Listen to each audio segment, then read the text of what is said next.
This is the Mazda CX-30, a very small crossover in the same vein as the original Mercedes-Benz GLA or its counterpart, the Infiniti QX30. Now, new for this year is this paint color. It's known as Platinum Quartz Metallic, and I have to say it looks rather smashing on the CX-30. It's not super sandy, but it's not really full white. It's right in the middle, and I think it really helps elevate this car to the status that Mazda is pushing for, which is premium or near luxury. Now, yes, I am very much aware that most people are not a fan of the black body cladding and how it distracts from this otherwise very elegant design. But I will point out that with this color being as special as it is, it actually stands out and has the right amount of contrast. And of course, Mazda will happily sell you a Mazda 3 hatchback, which has honestly very closely related interior dimensions to this and no body cladding. Mazda makes up for all that by giving the side view mirrors, the window pillars, as well as the black wheels a sort of shiny and polished finish to them, like we see on the molding and the wheels of the refreshed Mazda CX-5.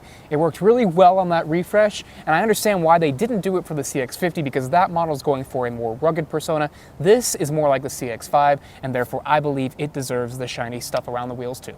So what do you think of the design? Here's some B-roll to help you out. I think it looks like someone left a CX-5 out on a hot sunny day and it almost completely melted, but you caught it just in time for it to still have the original car's details preserved. Voila, the CX-30. So this is definitely a familiar Mazda interior. If you've been in a Mazda 3 recently, it's got the padded leather dashboard, the recessed infotainment screen, as well as the really sporty, round, and soft steering wheel here. I've got a 12-way power adjustable front seat with 2-person memory settings right there. And this is my perfect position. And the main thing that I've noticed about sitting in this car this week is this A-pillar. It's not as much of a problem over there on that side, but because the windshield isn't steep, this pillar sort of comes towards you more than it comes up over you. Therefore, it creates somewhat of a blind spot right here. I feel like I've had to peer my head around it a lot to get a view of what's going on over there. So that could be something you'll get used to, but test drive one for yourself and make sure that's not a problem for you. Keeping in mind that the smaller Mazda 3 hatchback is going to have less legroom and less headroom back here, it actually has a little bit more legroom than the front seat of this car. But since we're back here, let's talk about this. Obviously, I'm 5'9". My knees are touching the back of the seat. That's where I had it in my position. So a 5'9" person there, 5'9" person here. You know, I could do this, but this is going to be the kind of car where you're going to want small children back here, or you're going to want the people that don't really complain too much. The design of this dashboard is more sophisticated than most of its competition. This white and brown leather combination is just beautiful. Of course, don't try to wear jeans on it too much. And the Bose Centerpoint 12-speaker audio system is crisp and clean with speakers placed advantageously throughout the cabin to reduce vibration and rattling. That is something I have noticed in a lot of other audio systems that may sound really good and have good bass, but they rattle the heck out of the interior. Of course, that could be a materials choice situation, but a lot of times it actually is where the speakers are placed in the structure. Mazda figured that out with the system when they worked with Bose on designing it specifically for these cars, and I will tell you, it does wonders. It may not be the most bass-heavy system I've ever heard, but it is certainly the most well-balanced. I wish there was a larger sunroof option. Yep, I know it can be done. And I don't love that the front passenger seat is not adjustable even on this top Premium Plus trim. Seems like a weird omission there, product planning team. Cargo space behind the second row comes in at 20.2 cubic feet, which is just a little bit below average for the subcompact crossover class, and it's only 1/10 of a cubic foot more than you get in the Mazda 3 hatchback.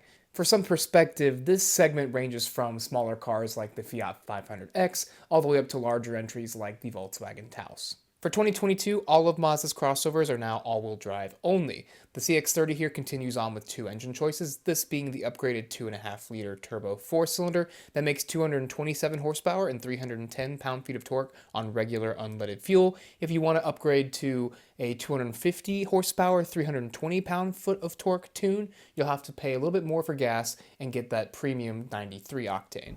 The CX-30 feels buttery smooth as soon as you put your hands on the steering wheel.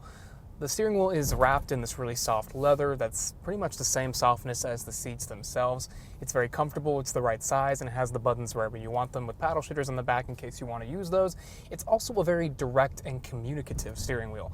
It's something I actually haven't experienced in a crossover in a very long time, and yes, this is a smaller car, but Mazda really decided to tune in the direct connection between the steering rack and the road. So if you're going down this road we're on right now, which is very smooth. You're not going to notice much of a difference from a normal steering wheel. But when you decide to make a slow speed turn, you're going to feel the steering wheel wobble a little bit as it goes over the roughness of the road. So you can tell there is an actual connection between the road and the steering wheel.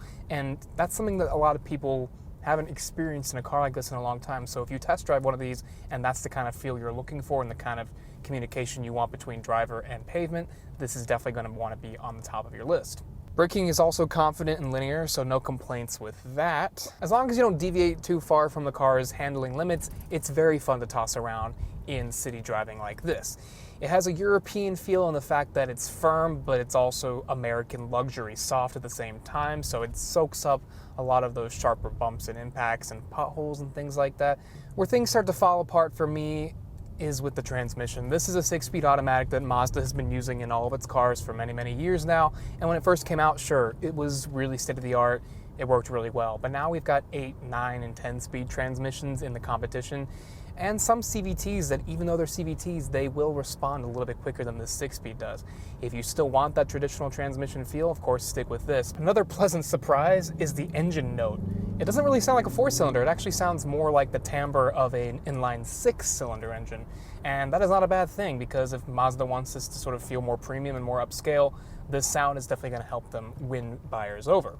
So if you go test drive a Mercedes-Benz GLA or an Audi Q3 directly after this, you will definitely notice that those are quicker shifting, they respond to your right foot a little bit more directly, and they're going to give you overall better fuel economy because of those higher ratios for cruising on the highway.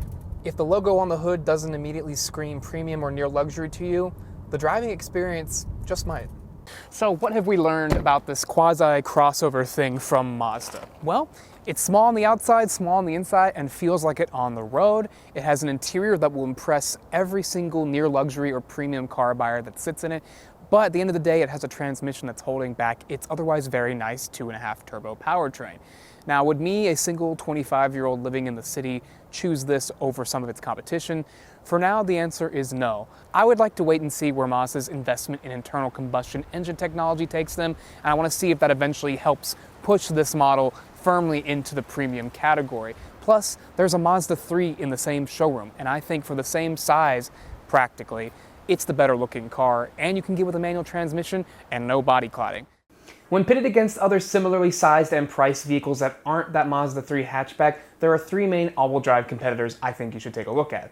Buick Encore GX all-wheel drive, the Mini Cooper Countryman all-4, and the Mercedes-Benz GLA 250 4MATIC. The CX-30's interior is, in my opinion, the fanciest looking and feeling of the bunch, and that also goes for overall refinement. It could use a touchscreen though.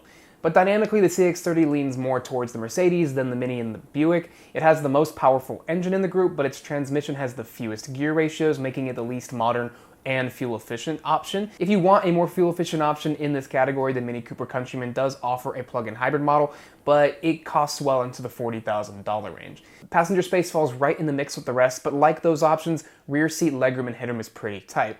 Now, rear cargo space behind the second row is definitely more in line with the Buick at over 20 cubic feet. At $35,875 fully loaded, this CX-30 Turbo Premium Plus could easily pull away interested parties from any of these particular models. It might be more difficult to convince Mercedes-Benz buyers to switch to something with a Mazda badge, but the CX-30 really makes a lot of solid arguments for itself. If you stuck around to the end, thank you so much. I really appreciate it. This has been a test bed for future shorter form content on the channel.